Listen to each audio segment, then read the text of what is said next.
Hello viewers, আসসালামু আলাইকুম। আশা করি সবাই অনেক ভালো আছেন।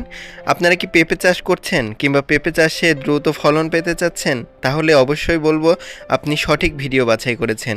কারণ আজকের ভিডিওতে দেখাবো এমন একটি গুরুত্বপূর্ণ উপাদান যেটি একদম ঘরোয়া, ভাত দিয়ে তৈরি করতে পারবেন। আর এটি তৈরি করে নিয়মিত গাছে দিলে বড় সাইজের পেঁপে হবে এবং প্রচুর পেঁপে ধরবে।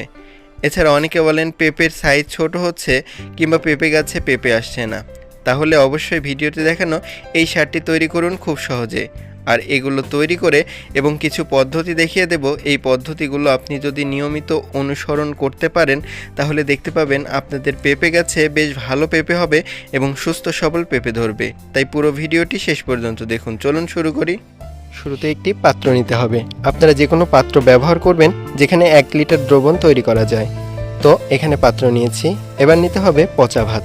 আপনারা ভাত খাওয়ার পর এই ভাতটা অনেক সময় বেঁচে যাওয়া ভাত সেটা ফেলে দেন। আজ থেকে ফেলে দেবেন না। এটিকে পচিয়ে গাছে ব্যবহার করলে প্রচুর ফলন হয়। তো আমরা এখানে 1 মুঠো পরিমাণ ভাত এই পাত্রের মধ্যে নিয়ে নিচ্ছি। আপনারা চাইলে 1 মুঠের বেশি পরিমাণ ভাতও নিয়ে নিতে পারেন এই দ্রবণটি তৈরির জন্য। এটি খুবই গুরুত্বপূর্ণ গাছের জন্য। হয়তো ভিডিওটি শেষ পর্যন্ত দেখলেই বুঝতে পারবেন। এবার এর মধ্যে নিতে হবে পরিষ্কার পানি। আপনারা নর্মাল পানি সেটি ব্যবহার করবেন। এখানে 1/2 লিটার পরিমাণ পরিষ্কার পানি আমরা নিয়ে নিচ্ছি।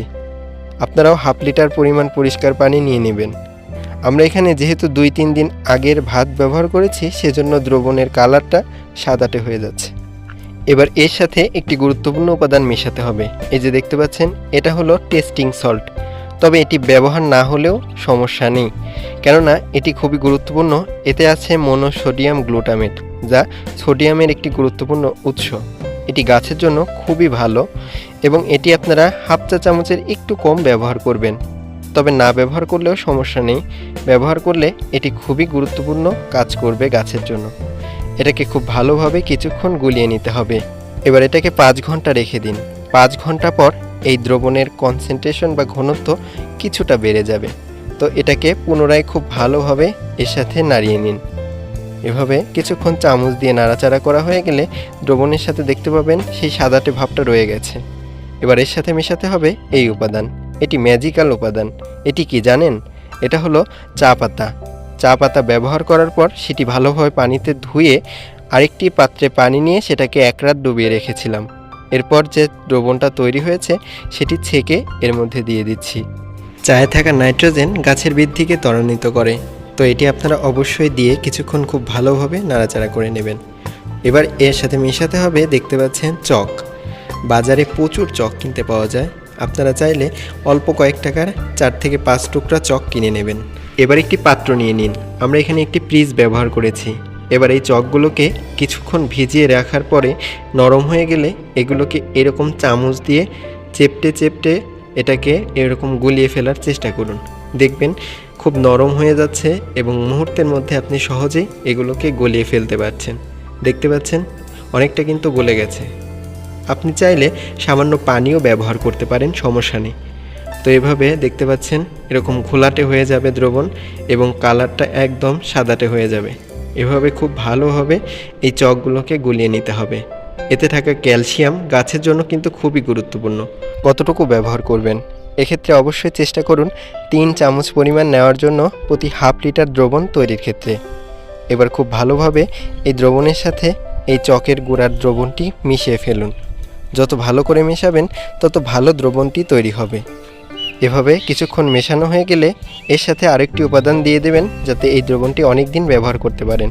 এজন্য লেবু নিয়ে নেবেন। কতটুকু লেবু?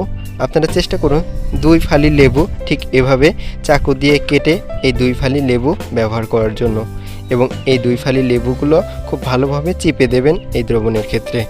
এতে করে এই দ্রবণের গন্ধটা বেশি হবে না এবং এই দ্রবণটি অনেক দিন সংরক্ষণ করতে পারবেন।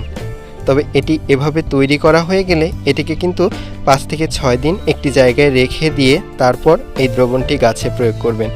এতে করে কিন্তু এর কার্যকারিতা অনেক বেড়ে যাবে এবং এই দ্রবণটি আমরা সব গাছে ব্যবহার করতে পারি।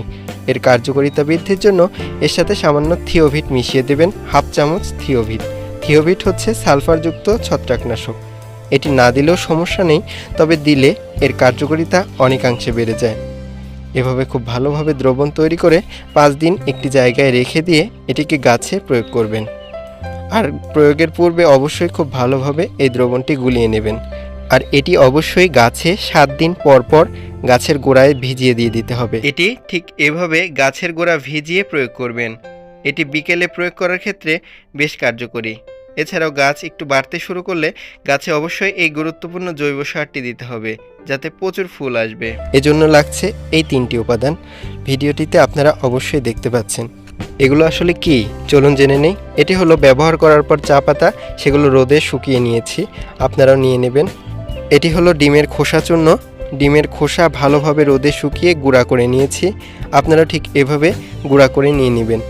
আর এটি হলো কম্পোস্ট বা যে কোনো কম্পোস্ট বা জৈব সার হিসেবে আপনারা যে কোনো সার ব্যবহার করতে পারেন। তো এবার এই 3টি উপাদান কতটুকু পরিমাণ মেশাতে হবে, আপনারা প্রত্যেকটি সার 2 চামচ করে নিয়ে নেবেন, ঠিক এভাবে যেভাবে আমি নিয়ে নিচ্ছি।